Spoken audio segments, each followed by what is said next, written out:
नमस्कार दोस्तों। मैं हिम्मत सेठ एक बार फिर आपके सामने उपस्थित हूँ एक नए विषय को लेकर।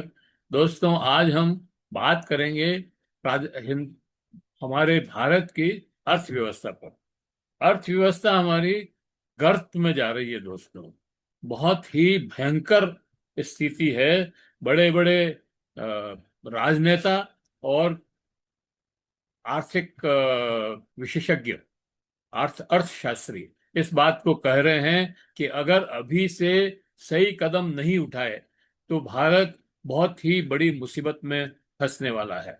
मैं तो समझता हूं कि अब समय बहुत कम है, हम फंस ही गए हैं। राहुल गांधी तो कह ही रहे हैं कि आर्थिक तूफान आ रहा है, आप संभलो, नहीं संभलो तो फंसोगे। न केवल विपक्ष के नेता, मतलब राहुल गांधी, बल्कि इनके समर्थक, भाजपा की नीतियों के समर्थक, सरकार की नीतियों के समर्थक प्रोफेसर सुरजीत सुरजीत भल्ला, जो सरकार के समर्थक होने के बावजूद भी ये कह रहे हैं कि भारत में भारत आर्थिक संकट में फंसने जा रहा है। आप फिर से सुनिए, प्रोफेसर सुरजीत भल्ला, जो सरकार की नीतियों के समर्थक हैं, शायद आर्थिक नीतियों के सलाहकार भी रहे हैं ये भारत सरकार के। और वो ये बात कह रहे हैं कि भारत आर्थिक संकट में फंसने जा रहा है। इसी तरह से अरविंद सुब्रमण्यम, जो आर्थिक सलाहकार रहे हैं हमारे भारत सरकार के, मोदी जी के खास तौर से, ने रिजर्व बैंक को पत्र लिखा है और बताया कि अर्थव्यवस्था संकट में फंस रही है। और दोस्तों, ये जो ईरान और अमेरिका का युद्ध चल रहा है, इसने इस संकट को एक्सेलरेट कर दिया, बहुत तेजी से बढ़ा दिया है। पहले से चल रहा था। ऐसा नहीं है कि भारत की अर्थव्यवस्था बहुत अच्छी रही हो कभी। हालांकि बताया ये जा रहा है कि हम फास्टेस्ट ग्रोइंग इकोनॉमी है, और हमारा 7% 8% जीडीपी है, और हम जो है दुनिया की चौथी अर्थव्यवस्था है, तीसरी अर्थव्यवस्था होने वाली है, 5 ट्रिलियन इकोनॉमी है। पता नहीं क्या क्या कहा जा रहा है, ये सब बातें कही जा रही है। लेकिन वास्तविकता क्या है? सवाल पत्रकारों का को तो जांचना पड़ेगा, शोध करना पड़ेगा कि इसमें सच्चाई कितनी है। जांचना पड़ेगा, अर्थशास्त्रियों को भी जांचना पड़ेगा, क्योंकि दूसरे अर्थशास्त्री ये भी कह रहे हैं कि भारत की अर्थव्यवस्था नीचे गिर रही है। कोविड के समय तो माइनस में थी, और अभी 2 से 2.5% से ज्यादा ग्रोथ नहीं है। तो अब इन दोनों के अंदर क्या डिफरेंस, इतना फर्क क्यों है? अमीरी गरीबी का फर्क जैसे है, खाई खुदी हुई है, ऐसे इन अर्थशास्त्रियों का, सरकार के अर्थशास्त्री जो कह रहे हैं कि 6-7% से हमारी ग्रोथ हो रही है, 8% से ग्रोथ हो रही है, और सब कुछ अच्छा है। और बहुत अच्छा है तो फिर इसका भी जवाब देना पड़ेगा कि भाई ये रुपया क्यों गिर रहा है, लोग बेरोजगार क्यों हैं, निवेश क्यों नहीं आ रहा है, विदेशी निवेश क्यों जा रहा है यहाँ से। इन सब प्रश्नों का भी तो जवाब देना पड़ेगा। इन्हीं प्रश्नों से तो आपका ये आंका जाएगा कि आपकी अर्थव्यवस्था अच्छी है या खराब है, या फंसने जा रही है, क्या है। इसके बिना तो क्या होगा? हमारा एक्सपोर्ट बंद हो गया है, उत्पादन रुक गया है, होलसेल प्राइस इंडेक्स 8% बढ़ गया है, और गरीब लोगों के लिए रिटेल में 20-30% का इन्फ्लेशन हुआ है, इजाफा आया है। तो ये सब चीजें क्यों हो रही? अगर आपकी आर्थिक नीति अच्छी है और आप ग्रो कर रहे हैं 7-8% से, तो ये सब चीजें क्यों हो रही है? नोटबंदी के समय से हमारी अर्थव्यवस्था मुश्किल में है। उस समय एक धक्का लगा, उसके बाद यूक्रेन युद्ध भी हमारे अर्थव्यवस्था को धक्का से भी हमारे को धक्का लगा। जी जीएसटी लागू किया, उस समय भी एमएसएमई के को बहुत जबरदस्त नुकसान हुआ। और इस युद्ध, इजराइल फिलिस्तीनी युद्ध से, और ईरान अमेरिका के, ईरान इजराइल अमेरिका के युद्ध ने और जबरदस्त धक्का लगाया। अब हम इटली के बाद 7वें नंबर की अर्थव्यवस्था है। रुपया गिरने से हमारी अर्थव्यवस्था में और धक्का लगा है। काली कमाई पर रोक लगाना जरूरी है। ये समृद्ध समाज कर रहा है। जो काली कमाई है वो गरीब आदमी तो नहीं कर सकता है, उसके पास तो है ही नहीं पैसा, तो कहाँ से काली कमाई करेगा? वो तो अपने देन देने के रुपया खर्च करने का काम करता है कि भाई उसके पास पैसा आया तो उसने खाने पीने का सामान खरीद लिया, ज्यादा पैसा आया तो कपड़े खरीद लिए, ज्यादा और पैसा आया तो चप्पल खरीद लिए। इसके अलावा वो क्या कर सकता है? वो कोई सोना चांदी थोड़ी खरीदता है। लेकिन ये जो 6-7% लोग ऊपर के हैं, ये सारी काली कमाई कर रहे हैं। इनको नोटिस देना इनको चेताना पड़ेगा कि तुम ये ब्लैक मार्केटिंग बंद करो। और अर्थव्यवस्था को संकट से बचाने के लिए 5% ऊपर के लोगों से अपील करनी पड़ेगी, क्योंकि गरीब तो पहले ही परेशान है। अर्थव्यवस्था में अनस्टेबिलिटी है, गैर बराबरी बढ़ रही है। गैर गैर बराबरी के पास, गरीब के पास रुपया जाएगा। और ये गैर बराबरी क्यों बढ़ रही है? इसलिए कि गरीब के पास रुपया नहीं है। जितना भी आपका विकास हो रहा है वो सिर्फ अरबपति बना रहा है। आज हमारे देश में 350 अरबपति हो गए हैं, लेकिन उतने ही गरीब भी हो गए हैं। हम अ, अरबपति तो 350 हुए हैं, लेकिन 80 करोड़ जनता को तो आप अनाज दे रहे हैं, और स्थिति उससे भी ज्यादा खराब है दोस्तों। अगर रुपया गरीब के पास नहीं गया तो आपकी अर्थव्यवस्था को कोई बचा नहीं सकता, क्योंकि गरीब के पास रुपया जाएगा तो वो खर्च करेगा, चप्पल खरीदेगा, जूते खरीदेगा, अपने बच्चों के स्कूल की किताबें खरीदेगा, फीस जमा कराएगा, पार्टी बस्ता लाएगा, मतलब कॉपियां किताबें खरीदेगा, और खाने पीने का सामान खरीदेगा। इससे डिमांड बढ़ेगी। डिमांड बढ़ेगी तो उत्पादन बढ़ेगा, उत्पादन बढ़ेगा तो आपका जीडीपी बढ़ेगा। तो सीधा सीधा सवाल यह है कि अगर आप किसी पूंजीपति को पैसे दे रहे हैं तो वो अपनी तिजोरी में रखेगा।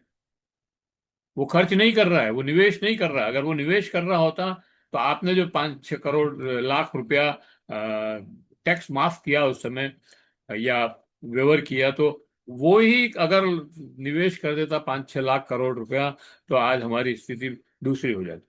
लेकिन उसने निवेश नहीं किया। और जब अब जो निवेश हो रहा है वो विदेशों में हो रहा है।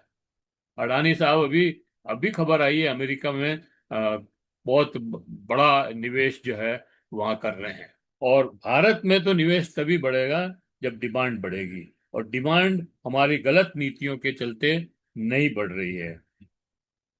हर साल हमारे यहाँ से करोड़पति, कई करोड़पति, 5-5, 7-7, 10-10 लाख करोड़पति यहाँ से बाहर जा रहे हैं, और वो सब अपनी संपत्ति भी साथ ले जा रहे हैं।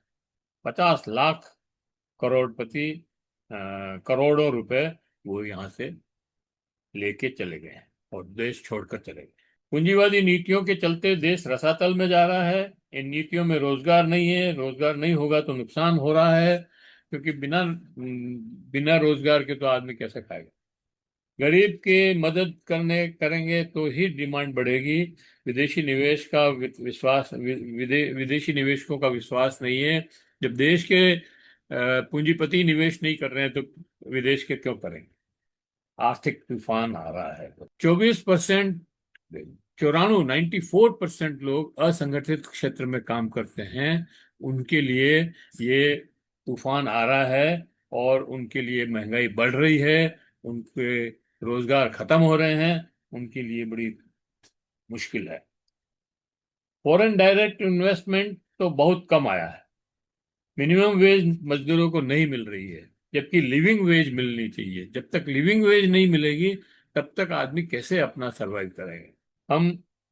हमें एक्सपोर्ट बिल्कुल बंद कर देना चाहिए, जबकि अभी भी अंबानी साहब के पेट्रोल पंप जो है, पेट्रोल रिफाइनरी जो है, वो पेट्रोल और डीजल और सब गैस और सब यूरोप के देशों को अभी भी एक्सपोर्ट कर रहे हैं, जो बंद करना चाहिए। हमारे यहाँ अलग अलग ग्रुप बन गए हैं। एक ग्रुप तो है कि जिसको यूरोप जैसी सुविधाएं चाहिए यहाँ पर। तो संगठित क्षेत्र में काम करने वाले 8-10% लोग हैं, 3-4% लोग हैं, 5% लोग होंगे, वो यूरोप जैसी सुविधाएं चाहते हैं।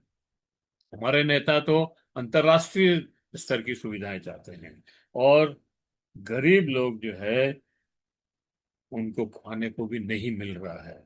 यूनिवर्सल बेसिक इनकम का जो कॉन्सेप्ट आया है, अरुण कुमार कहते हैं कि ये कॉन्सेप्ट भी सही नहीं है, क्योंकि इसमें पैसा तो मिलता है लेकिन सम्मान नहीं। आप इसी पैसे से रोजगार दीजिए, वो पैसा उनको दीजिए तो वो सम्मान होगा, वो भी कहेंगे कि हम पैसा कमा के खा रहे हैं, कोई दान में नहीं मिल रहा है। अभी तो आप दान में दे रहे हो, उससे उत्पादन भी बढ़ेगा और स्वाभिमान भी बढ़ेगा। आम आदमी की आस्था खत्म हो रही है। आ, काम जनरेट करेंगे तो लोग अपने आवश्यकता के सामान खुद खरीदेंगे। डिजिटल और लाइन सामान मंगवाने के चलते भी ये डिजिटल डिजिटल जो चल रहा है, इससे भी रोजगार कम हो रहा है। बैंकों में देखिए काम बढ़ गया, डबल हो गया, और स्टाफ आधा हो गया, क्योंकि सारा काम डिजिटल हो जाता है। आपको बैंक जाने की जरूरत ही नहीं है, घर बैठे ही आप सब कुछ काम कर लेते हैं। एक तरफ तो सुविधा है आपको कि आपको घर जाने बाहर जाने की जरूरत नहीं है, लेकिन बैंक में स्टाफ कम हो गया तो बेरोजगारी बढ़ रही है। तो कुल मिला के बात यह है दोस्तों, अभी जो हमारे ये अमेरिका से विदेश मंत्री आए हैं, रूबियो, वो डील साइन करवाने आए हैं। दरअसल में बातें तो कुछ और भी है, लेकिन वो कलकत्ता गए सबसे पहले, और कलकत्ता से फिर दिल्ली आए। दिल्ली में प्रधानमंत्री से बात हुई, और प्रधानमंत्री से शायद उन्होंने कहा है कि आप इस डील पे साइन करो। तो उसमें 500 अरब करोड़ रुपए का सामान हमको 5 साल में खरीदना पड़ेगा, जबकि अभी हम 40 अरब हर साल खरीदते हैं। तो डबल से भी ज्यादा हम अमेरिका से खरीदेंगे। तो और वहाँ का तेल हम हमें हमारे पर दबाव है कि वो आप पेट्रोल वहाँ से वेनेजुएला से या अमेरिका से खरीदो, जो बहुत महंगा भी है, गाढ़ा भी है।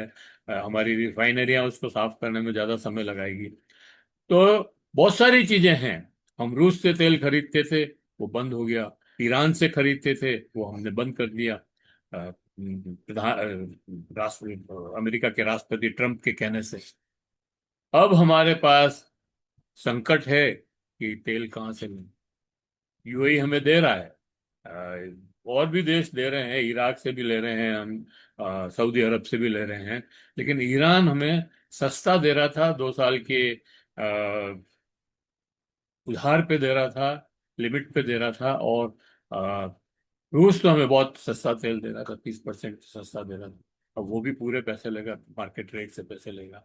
तो हम चारों तरफ से फंस रहे हैं, लेकिन हम ये तय नहीं कर पा रहे हैं कि हमको किधर जाना है। हम सिर्फ ये कह रहे हैं कि हमारे तो सबसे अच्छे रिश्ते हैं, हम सबके साथ हैं, और किसी के साथ नहीं। हम सबके साथ हैं और कोई हमारे साथ कोई नहीं है। तो ऐसी स्थिति में हम फंस गए हैं। और ये तूफान हम सबको, 140 करोड़ जो देशवासी हैं, उनके ऊपर बहुत भारी पड़ने वाला है। जय हिंद, जय भारत। मिलते हैं और किसी वीडियो पर। ये वीडियो यहीं समाप्त करते हैं। अगर आपने अभी तक भी हमारे YouTube चैनल महावीर समता संदेश को सब्सक्राइब न किया है तो सब्सक्राइब कर लें, बेल आइकन दबाना न भूलें। जय हिंद, जय भारत। कमेंट बॉक्स में जाएं, कमेंट लिखे सुझाव दें। आपके कमेंट और सुझाव हमें और बेहतर करने की ओर अग्रसर करेंगे। जय हिंद।